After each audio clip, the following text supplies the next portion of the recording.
Is it wrong to raise a hand to a child, especially when they're very young? It is common in the Indian culture, but in the West, there are severe criminal consequences. What if a mother innocently slaps a child? Is that bad?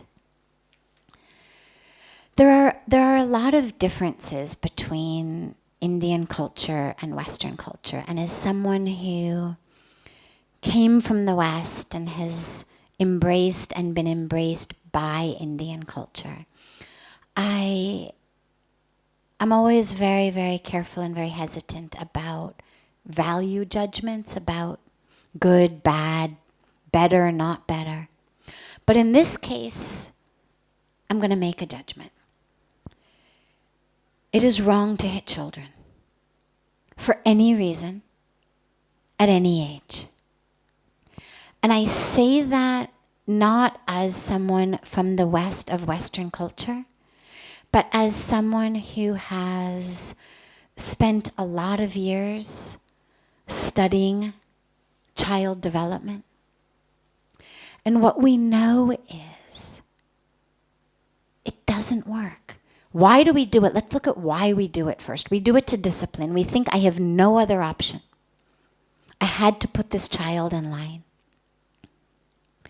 But what we find is it actually doesn't work. We get, again, like in the other example, at the very best, we get behavior modification.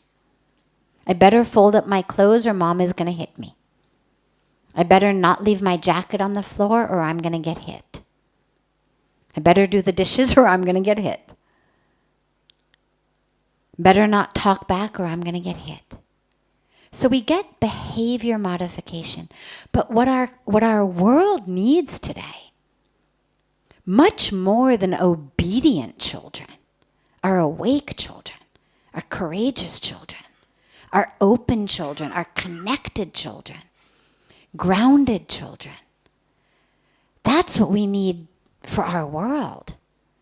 Because if they obey me today because they're afraid I'm going to hit them, tomorrow they get into a situation where someone else is pressuring them to do something, well, they're very likely to do it. Then what you end up with is you've created people who are just obedient. And there are way too many people in the world today collecting obedient people for very wrong reasons and preying on people's obedience.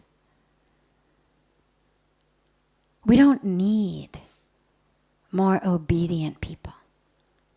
We need people who do the right thing for the right reason, not because they're afraid they're going to get hit. That takes a little bit more time, a little bit more creativity, a little bit more connection on the part of the parents.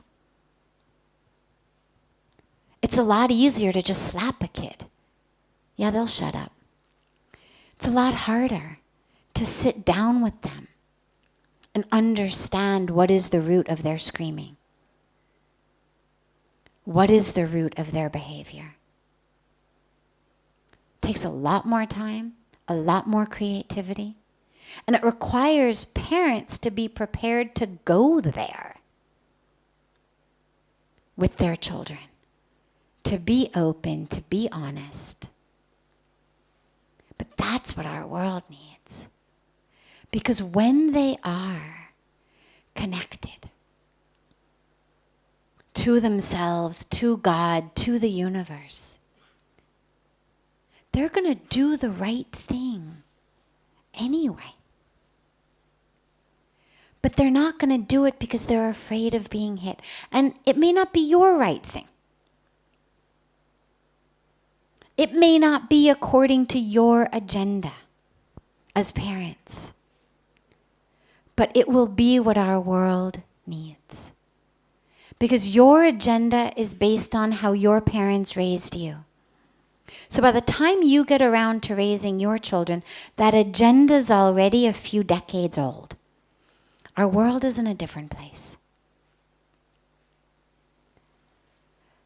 So I do not believe unless the only possible exception that I would make for that rule is if a child was literally in physical danger. So if you were cooking on the stove, let's say, and your child reached out to touch the hot stove, and you turned and instinctively to get the hand out of the way, immediately you slapped it out of the way, I would say that was okay. But what I would then hope was that you would turn around and say, Beta, or child, I'm so sorry for hitting you. This is very hot. It's going to burn you. Look, give me your little pinky. We're going to get close to it. We're not going to touch it. We're just going to get close and you're going to feel the heat. And so I had to hit you. But I hope I didn't hurt you. I would hope that we have that capacity. But it requires humility. And it requires the courage to look at how we were raised. As much as we love and respect and honor and adore our parents, to also understand that maybe they didn't necessarily do everything exactly right. Just because we turned out okay doesn't mean that it was all exactly perfect. Because that's what you hear a lot. We go through it in schools. We run several free schools. And what we went through in the beginning to get teachers to stop hitting students. And what we were told was, well, I was hit in school. I turned out okay. It's the only way to get kids to behave. No, it's not the only way to get kids to behave. It's the fastest way to get kids to behave. It's the easiest way to get kids to behave. It's the least creative way to get kids to behave. But no, it's not the only way to get kids to behave.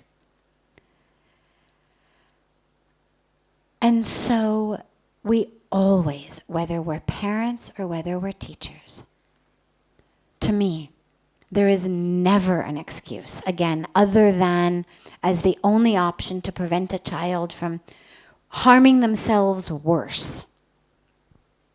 Is there any excuse? I don't care if it's the cheek, I don't care if it's the shoulder, I don't care if it's the rear end.